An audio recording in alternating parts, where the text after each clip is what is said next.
సాత్వికం అంటే ఏంటండి?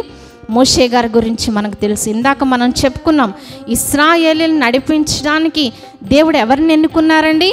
మోషే, అహరోను, మిరియాము. సో మోషే గురించి ఏం సాక్ష్యం ఇచ్చారు?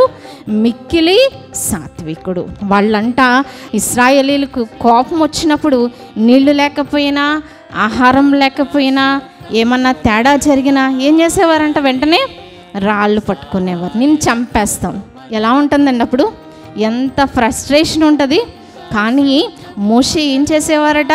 వాళ్ళకు ముందుగా సాగిలపడి నమస్కారం చేసేవారట. సో అంటే ఆయన యొక్క సాత్వికము. ఆయన ఆ విధంగా ఓర్చుకోబట్టే ఏం చేశారండి?